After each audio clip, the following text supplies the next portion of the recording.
it's Grace, and today I'm going to be doing a little book haul of books I've just acquired in the last month or so. I only have 5 books here, so that is good.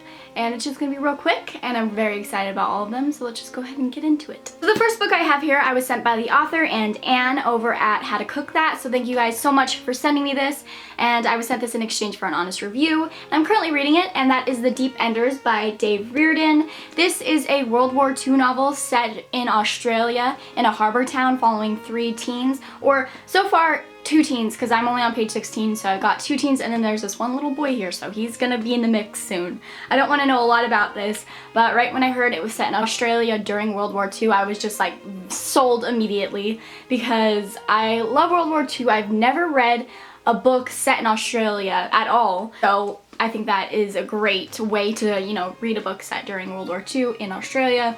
Just really cool. So far the writing is great. I feel like this is going to be very informative. It's going to give me a lot of things that I haven't learned yet, and I'm very, very excited to finish this. I'm only on page 16 and I'm really, really enjoying it, so that is good. So the next book I have here is The Shadow of the Wind by Carlos Ruiz Zafran. I was introduced first to this book by Max of Well Done Books because I know that I believe this is his favorite book of all time, so that just tells you something right there. I know that this is set in Barcelona during 1945, and we follow this man who is the son of a book dealer, and he finds this book called The Shadow of the Wind, and I believe he really likes it, and he goes and he sets off to find the author's other works, but he finds out that someone has been systematically destroying every single book, and it seems that he has the last known copy of the author's work. It's like a seemingly innocent quest that opens up the doors of one of Barcelona's darkest secrets, and it has an epic story of murder, madness, and doomed love. So it sounds very good. I feel like it's gonna open up my mind. It's gonna be great. Stephen King blurbed it, said one gorgeous read. Haven't read a Stephen King book, so I cannot, really know what that means. But I know he's popular, obviously, Stephen King. But anyway, I'm very excited to read this, so I will be getting to this one soon. So the next book I have here is The Star-Touched Queen by Roshani Chokshi. I probably said that super wrong, very, very sorry. But I've heard this, I've seen this around on BookTube, so many people are raving about it. Don't quite know what it's about. I want to say it's 1001 Nights retelling. Could possibly be super, super wrong. But I've just heard amazing things. It seems like it's going to be great, even though I don't really know what it's about. I feel like it's going to be a great romance and just has mythology.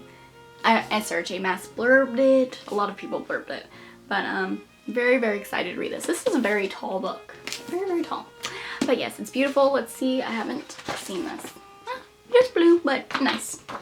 So anyway, I'm very excited to read this one. So the next book I got by mistake because I obviously wasn't paying that much attention.